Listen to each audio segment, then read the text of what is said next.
여러분 지금 리플 가격 차트 보고 있나요? 올라갈까 내려갈까 매일 밤 잠 못 이루고 있을 겁니다. 10월에 리플 ETF 승인되면 진짜 달에 간다는 사람들도 있고 그래도 아직 위험하다는 사람들도 있습니다. 도대체 누구 말이 맞는 걸까요? 저도 여러분과 똑같은 리플 홀더입니다. 그런데 최근에 알게 된 사실 하나가 너무 충격적이어서 이 영상을 만들게 되었어요. 여러분이 알고 있는 리플 이야기가 거짓일 수도 있습니다. 만약 ETF 승인 여부가 정말 중요한 게 아니라면 어떨까요?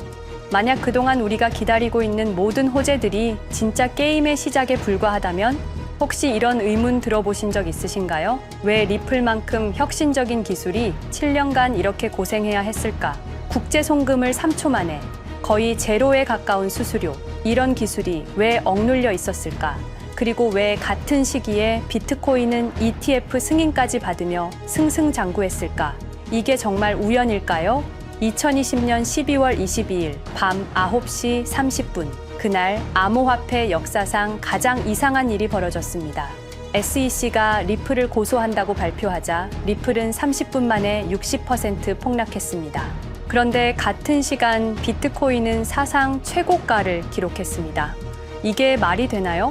더 기가 막힌 건 SEC 발표 30분 전부터 이미 리플 대량 매도가 시작됐다는 사실입니다. 즉, 누군가 미리 알고 있었다는 뜻입니다. 그리고 그날 가장 빨리 리플 상장 폐지를 발표한 거래소가 코인베이스였습니다. 과연 우연일까요? 여러분, 혹시 코인베이스 창립자들이 누구와 연결되어 있는지 아시나요? 바로 여기서부터 모든 퍼즐이 맞춰지기 시작합니다. 2004년 어느 가을날 페이팔이라는 작은 결제 회사가 15억 달러에 매각됩니다. 그때 돈을 받은 6명의 젊은이들이 있었습니다. 일론 머스크, 피터 틸, 리드 호프만, 이들은 그 돈으로 실리콘밸리를 완전히 바꿔놓기 시작했습니다. 테슬라, 페이스북, 링크드인, 펠런티어, 지금 여러분이 매일 사용하는 거의 모든 서비스들 뒤에 이들이 있습니다. 그런데 2017년 이들에게 예상치 못한 위협이 나타났습니다. 바로 리플이었습니다. 왜 위협이었을까요? 리플이 성공하면 그들이 20년간 구축한 결제 제국 전체가 무너질 수 있었습니다. 그래서 이들은 리플을 제거하기로 결정했습니다. 언론 공격부터 시작해서 커뮤니티 분열, 거래소 압박, 그리고 마지막에 SEC 소송까지. 모든 게 너무 체계적이고 조직적이었습니다. 반면 비트코인은 어떻게 됐을까요? 이들은 비트코인을 자신들의 편으로 만들었습니다. 투자하고 지원하고 키워나갔습니다. 결과적으로 비트코인은 디지털 골드가 되었고 이들이 만든 ETF 상품이 되었습니다. 하지만 리플은 7년간 지옥 같은 시간을 보내야 했습니다. 그런데 지금 상황이 바뀌고 있습니다. 리플이 SEC 소송에서 완전히 승리했습니다. 더 이상 그들이 리플을 억누를 핑계가 사라진 거죠. 그래서 다시 주목받기 시작한 것입니다. 하지만 과연 이들이 쉽게 포기할까요? 오늘 여러분께 그 전체 이야기를 들려드리겠습니다. 누가 리플을 이렇게 만들었는지, 그리고 지금 우리에게 어떤 기회가 왔는지 말입니다. 여러분, 리플이 과연 어디까지 오를 수 있을지 궁금하시죠? 오늘 제가 정말 충격적인 이야기를 해보겠습니다. 2020년 12월 22일 밤, 그날을 기억하십니까? XRP가 단 하루 만에 63% 폭락했습니다. 어떤 이들은 수천만 원의 자산이 증발했고 어떤 이들은 하루아침에 수억을 잃었습니다. 처음엔 시장이 미친 거라고 생각했습니다. 변동성이라고, 조정이라고 그렇게 믿었습니다. 하지만 이 사건을 5년간 추적한 결과 이건 어떤 이들의 치밀한 계획이었습니다. 리플 가격은 4년간 철저하게 짓눌려 있었습니다. 그리고 더 충격적인 건 2025년 8월 그 암살자가 다시 나타났다는 겁니다. 이번엔 더 큰 칼을 들고 더 강한 권력을 쥐고 더 야심찬 계획을 가지고 지금부터 제가 5년간 추적한 절대 공개되면 안 될 이야기를 시작하겠습니다. 먼저 타임라인부터 보시죠. 천천히 따라오십시오. 2020년 12월 22일 오후 9시 30분 SEC 의장 제이 클레이튼이 XRP 기소를 전격 발표합니다. 그의 임기 종료까지 남은 시간 단 12시간. 12월 23일 오전 9시 클레이튼 SEC 의장직에서 사임합니다. 여기까지는 그럴 수 있다고 칩시다. 임기 끝나고 퇴임하는 거 이상할 건 없죠. 그런데 12월 24일 크리스마스 이브 아침입니다. 퇴임한 지 단 하루 만에 클레이튼이 새 직장으로 옮겨갑니다. 월리버 에셋 매니지먼트 자문으로. 잠깐만요. 이 회사가 뭘 하는 곳인지 아십니까? 비트코인과 이더리움에 8천억 원을 투자한 회사, 그러니까 리플과 직접적인 경쟁을 하는 회사에 베팅을 한 겁니다. 다시 한번 정리하겠습니다. XRP를 기소하고 다음날 사임하고 그 다음날 리플의 경쟁사에 투자하는 회사로 갔습니다. 이게 정상입니까? 윤리적으로 문제는 없습니까? 법적으로 괜찮은 겁니까? 하지만 진짜 소름 끼치는 건 이제부터입니다. 블록체인은 모든 걸 기록합니다. 그리고 그 기록을 추적해 보니 기소 발표 18시간 전인 12월 22일 새벽 3시 누군가 움직이기 시작했습니다. 대량의 XRP가 조심스럽게 하지만 확실하게 매도되기 시작합니다. 뉴스가 나오기 전, 세상이 알기 전, 폭락이 시작되기 전 누군가는 이미 알고 있었습니다. 이 시점에서 저는 의문을 품었습니다. 대체 왜 하필 리플이었을까? 이 사건을 이해하려면 XRP가 단순한 암호화폐가 아니라는 걸 알아야 합니다. 지금 여러분이 해외로 송금한다고 가정해보죠. 한국에서 미국으로 1,000만 원을 보낸다면 스위프트라는 시스템을 거칩니다. 전 세계 200개국 11,000개 금융기관이 연결된 거대한 네트워크. 벨기에 브뤼셀에 본부가 있지만 실질적으로는 미국이 완전히 통제하고 있습니다. 얼마나 무서운 권력이냐면요. 2012년 이란 핵 제재 때 이란 은행들을 스위프트에서 퇴출시켰습니다. 그 결과 이란의 경제는 즉시 붕괴되었습니다. 2022년 러시아의 우크라이나 침공 후 러시아 주요 은행들을 스위프트에서 퇴출시켰습니다. 이후 러시아의 루블화는 30% 이상 급락했습니다. 스위프트에서 쫓겨나면 그 나라는 국제거래에서 완전히 고립됩니다. 이게 핵무기보다 강력한 이유입니다.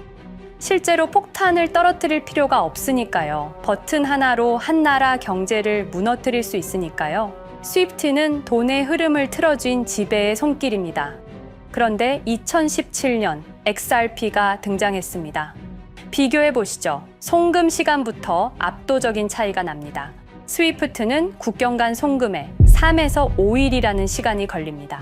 반면에 XRP는 단 몇 초면 송금이 완료되죠. 수수료 또한 엄청난 차이가 납니다. 스위프트는 3에서 5%까지 수십만 원의 수수료가 발생하지만 XRP는 단 몇 원, 거의 공짜나 마찬가지로 송금을 처리합니다. 스위프트는 여러 국가의 중개은행이 필요하지만 XRP는 그런 것조차 불필요하죠.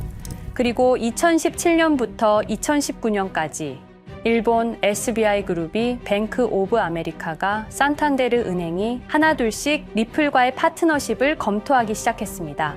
총 200개 이상의 금융기관, 연간 200조 원 규모의 국제 송금 시장에서 XRP가 스위프트를 완전히 대체할 수 있다는 게 증명되는 순간, 바로 그때 누군가에게는 절체절명의 위기가 된 겁니다. XRP는 단순한 암호화폐가 아니었습니다. XRP는 미국이 전 세계를 통제하는 금융 무기에 대한 직접적인 도전이었습니다. 그래서 저는 추적하기 시작했습니다. 누가 XRP를 제거하려 했나? 처음엔 당연히 정부를 의심했습니다. SEC니까요. 미국 정부 기관이니까요. 그 다음엔 월스트리트를 의심했습니다. 은행들이 위협을 느꼈을 거라고 생각했죠. 그런데 조사를 하면 할수록 이상했습니다. 모든 흔적이 전혀 예상치 못한 곳을 가리키고 있었습니다. 실리콘밸리, 뉴욕이 아니라 샌프란시스코, 월스트리트가 아니라 테크 기업들, 혁신과 자유의 상징이라던 바로 그곳 말입니다. 2002년 10월 3일로 돌아가 보겠습니다. 페이팔이 이베이에 15억 달러에 매각됩니다. 그날 50명의 직원이 퇴사합니다. 보통 회사라면 뿔뿔이 흩어지겠죠. 각자 길을 가고 연락도 끊기고, 그런데 이들은 달랐습니다. 그들은 네트워크를 만들었습니다. 서로의 회사에 투자하고 서로를 임원으로 영입하고 서로의 성공을 발판 삼아 더 크게 성장하고 20년이 지난 지금 그들이 창업하거나 투자한 기업들의 시가총액을 합치면 우리나라의 GDP보다 큽니다. 2007년 포춘지가 이들에게 특별한 이름을 붙였습니다. 페이팔 마피아. 당시엔 실리콘밸리 성공 신화로 보도됐죠. 아름다운 동료의 혁신가들의 연대, 그런 이야기들. 하지만 2025년 지금 우리는 다르게 보게 됩니다. 핵심 인물들을 하나씩 보시죠.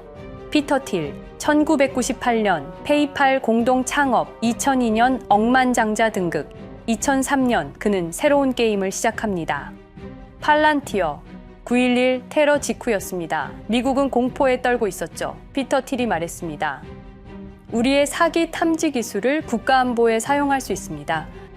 그리고 CIA의 벤처 펀드 인큐텔로부터 투자를 받습니다. 20년 후 지금 FBI의 핵심 시스템도, CIA의 데이터 분석 시스템도, 국방부의 작전 시스템도, 국토안보부의 전산망까지도 미국 정부의 모든 데이터는 피터 틸의 회사를 거칩니다. 하지만 피터 틸의 진짜 권력은 정치에서 나옵니다. 2022년 JD 벤스라는 젊은 오하이오 출신 정치 신인이 상원 의원 선거에 출마합니다. 우리에게는 러스트벨트의 가난한 백인 집안 출신으로 알려져 있고 힐빌리의 노래의 저자로 유명세를 타기 시작했습니다. 피터 틸이 움직입니다. 1,500만 달러, 우리 돈으로 약 200억 원을 이 젊은이에게 쏟아붓습니다. 벤스 당선. 2024년 7월 플로리다 마러라고 피터 틸이 트럼프를 찾아갑니다. 대화의 내용은 단 하나. 제가 추천하고 싶은 부통령 후보가 있습니다. 2025년 1월 20일 JD 벤스 미국 48대 부통령 취임. 페이팔 마피아가 백악관에 발을 들여놓은 역사적 순간입니다. 그리고 벤스뿐만이 아니었습니다. 일론 머스크, 여러분이 잘 아시는 그 일론 머스크 말입니다. 테슬라, 스페이스X의 CEO, 2024년 대선에 4,300억 원을 기부합니다. 트럼프 최대 후원자, 그리고 트럼프 2기 행정부에서 정부 효율부 DOJ 수장으로 임명됩니다. 연방정부 전체의 예산을 삭감할 권한, 그의 시장 조작 능력은 이미 증명됐죠. 2021년 5월 트윗 한 줄로 비트코인을 폭락시킨 후 뒤로는 더 싸게 매집했습니다. 데이비드 sak스, 백악관 AI 암호화폐 차르, 모든 AI 정책과 암호화폐 정책의 최종 결정권자 페이팔의 전 COO. 미국의 암호화폐 정책 최종 결정권을 페이팔 마피아가 쥔 겁니다. 그리고 한 명 더, 여러분이 잘 모르는 이름이지만 아주 중요한 인물입니다. 제드 맥켈럽, XRP 공동 창업자. 2013년 리플을 나옵니다. 그리고 스텔라루멘이라는 경쟁 코인을 출시합니다. 그가 가진 XRP는 90억 개, 2022년까지 전부 매도합니다. 무려 4조 2천억 원이라는 천문학적인 수익을 기록했습니다. 그런데 기묘한 일이 벌어집니다. 2025년 6월 페이팔의 스테이블 코인 페이팔 USD가 스텔라루멘 체인으로 확장을 발표합니다. 리플의 배신자가 만든 플랫폼으로. 우연일까요? 그리고 저는 결정적 증거를 찾았습니다. 2025년 초 내부 고발자가 나타납니다. 월리버 에셋 매니지먼트. 기억하시죠? 제이 클레이튼이 XRP 기소 다음 날 합류한 바로 그 회사. 그 회사의 내부 문서가 유출됩니다. 공개된 투자 내역은 이랬습니다. 비트코인에 우리 돈 5천억 원, 이더리움에는 3천억 원이 투자금 명목으로 지출되었습니다. 이 돈들이 향한 곳은 모두 리플의 경쟁사들이었습니다. 그리고 충격적인 숨겨진 투자 내역. 스텔라루멘에는 700억 원을, 팔란티어의 주식에 1조 6천억 원. 금액이 비공개된 투자금은 페이팔의 페이팔 USD로 향했습니다. 잠깐, 스텔라루멘, 제드 맥켈럽의 코인, 팔란티어, 피터 틸의 회사, 페이팔 USD, 페이팔의 스테이블 코인. 제이 클레이튼이 SEC를 나오자마자 들어갔던 월리버 에셋 매니지먼트를 통해서 팔란티어, 스텔라루멘, 페이팔로 흘러 들어간 것입니다. 모든 것이 연결됩니다. 모든 것이 한 곳을 가리킵니다. 이건 우연이 아닙니다. 리플과 SEC의 소송전은 거대한 연극이었던 것입니다. 모든 게 페이팔 마피아들의 계획이었던 겁니다. 이제 전체 그림이 보입니다.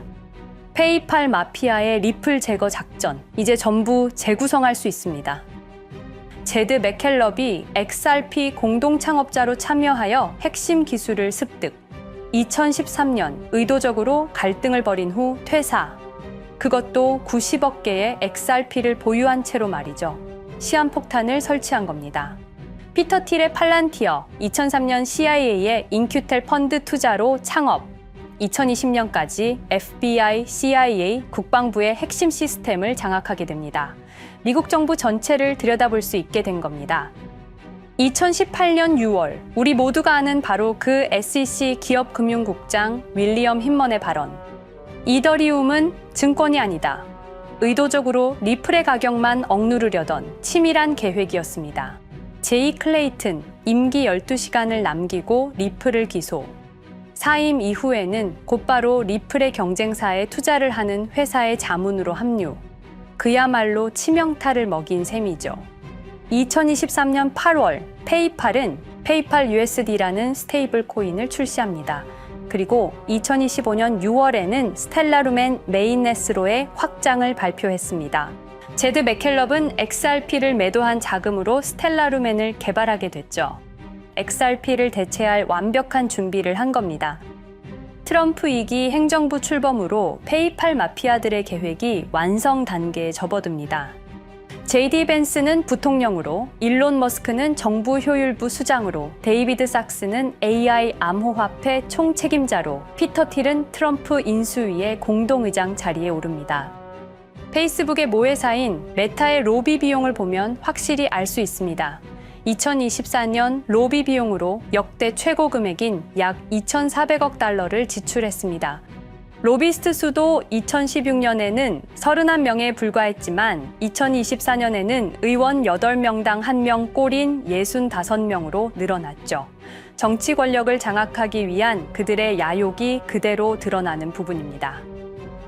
데이비드 sak스, 백악관 입성 후 단 2주 만에 리플이 수년간 워싱턴에 배치한 로비스트들을 전원 축출했습니다. 겉보기에는 이해관계 충돌이라는 명분을 내세웠지만 실제로는 경쟁 세력을 제거하려는 목적이었습니다. 리플의 스피커 역할을 할 마지막 정치적 통로마저 차단이 된 겁니다. 완벽한 계획이었습니다. 그런데 SEC와 리플의 소송전에서 그들이 예상치 못한 일이 벌어집니다. 2023년 7월 아날리사 토레스 판사의 판결. XRP 자체는 증권이 아니다. SEC는 즉시 항소했고 리플도 여기에 부분적으로 항소를 하게 되죠. 법정 공방은 끝이 어딘지도 모르게 이어졌습니다. 그리고 2025년 8월 놀랍게도 양측 모두 항소를 취하합니다. 5년 동안의 전쟁이 드디어 끝이 나게 된 순간이었습니다. 리플은 승리했습니다. XRP 가격은 무려 5,000원에 근접하게 상승했고 수많은 자산 운용사들의 XRP, ETF 신청 물결이 이어졌습니다. 그리고 리플은 히든로드를 12억 5천만 달러의 인수, 리플 프라임이라는 이름으로 새롭게 출범시켰습니다. 스테이블 코인 리플 USD는 출시 1년 만에 시가총액 10억 달러를 돌파하는 기염을 토합니다. 현재 리플의 기업 가치는 400억 달러 이상으로 평가받고 있습니다. XRP는 죽지 않았습니다. 5년 동안 억눌렸던 것이 폭발적으로 성장하기 시작합니다. 투자자들이 돌아오고 은행들이 재접촉하고 파트너십들이 재개되고 우리가 이긴 건가? 정의가 승리한 건가? 아니었습니다. 2025년 8월 18일 XRP 승리 발표 불과 10일 후 뉴스가 터집니다. 제이 클레이튼 맨해튼 연방검사로 정식 임명. 5년 전 XRP를 기소했던 바로 그 사람. 이번엔 연방검사로 돌아왔습니다. 월스트리트의 보안관이라 불리는 미국에서 가장 강력한 검사직. 형사 기소권, 월스트리트 전체 감시 권한, 금융범죄 수사 총괄. 더 큰 칼을 들고 돌아온 겁니다. 그리고 2025년 11월 트럼프 대통령의 발표. 제이 클레이튼을 앱스타인 사건 수사 책임자로 임명합니다. 잠깐, 왜 하필 클레이튼일까요? 왜 XRP 소송이 끝나자마자일까요? 왜 지금일까요? 그리고 그는 다음엔 누구를 조준할까요? 리플은 부활했습니다. 하지만 페이팔 마피아는 멈추지 않았습니다. 2025년 상반기, 이상한 패턴들이 포착되기 시작합니다. 일론 머스크의 행동이 변합니다. xAI에 추가 투자가 급증했고 테슬라 AI 개발에 급가속을 하기 시작했습니다. 그리고 이상하게도 특정 AI 기술에 대한 공격적 언급이 증가했습니다. 일론 머스크답지 않았습니다. 그리고 2025년 3월 한 AI 코인의 공식 계정이 일론 머스크의 X라는 플랫폼에서 갑자기 사라집니다. 노출 제한을 당했고 광고 계정들도 정지가 됐습니다. 특정 코인에 관련한 영상들이 전부 삭제되었습니다. 왜일까요? 이 코인에는 특징이 있습니다. 진짜 AGI 구현 가능한 탈중앙화, AI 네트워크로 평가받고 있는데 초당 수십억 단위의 연산 처리가 가능한 정도입니다. 수백만 개의 노드가 연결된 분산 뉴럴 네트워크, 이건 테슬라도 구현하지 못했습니다. 메타도 구현하지 못했습니다. 중앙화 시스템인 오픈AI가 꿈도 꿀 수 없는 것입니다. 이 코인만이 유일하게 성공했습니다. 그런데 시가총액은 테슬라의 500분의 1 수준에 머물고 있습니다. 질문 드리겠습니다. 이렇게 혁신적인 기술인데 왜 플랫폼에서 차단을 당하고 검색조차 되지 않으며 알고리즘에서 철저하게 배제당하고 가격은 또 왜 이렇게 낮은 걸까요? 답은 하나입니다. 그들이 지금 사고 있기 때문입니다. XRP 때와 똑같은 패턴입니다. 역사는 반복되고 있습니다. 그리고 지금도 머스크와 페이팔 마피아의 자금이 이 코인으로 조용히 흘러 들어가고 있습니다. 가격이 낮은 건 무가치해서가 아닙니다. 리플이 그랬던 것처럼 그들이 움직이고 있기 때문입니다. 저는 이 AI 코인의 정체를 여기 유튜브에서 공개하려 했습니다. 하지만 치명적인 문제가 있습니다. 유튜브, 2005년 페이팔에서 나온 3명의 남자가 만들었습니다. 체드 헐리, 스티브 첸, 자베드 카림. 여러분이 지금 보고 계시는 이 유튜브라는 플랫폼조차도 모두 페이팔 마피아 출신의 감시망 안에 있습니다. 그리고 X는 일론 머스크가 소유하고 있습니다. 페이스북은 피터 틸의 첫 외부 투자로 시작했습니다. 그들은 플랫폼을 소유하고 있습니다. 백악관도, SEC도, FBI, CIA 계약도, 주요 SNS 플랫폼도 모두 그들 손안에 있습니다. 이전에 제가 이 코인을 공개한 영상이 있었습니다. 그러나 그 영상은 바로 삭제됐고 채널도 정지됐습니다. 가이드라인 위반은 전혀 없었습니다. 그냥 사라졌습니다. 불편한 진실이 다뤄질 때마다 이런 일이 반복됐습니다.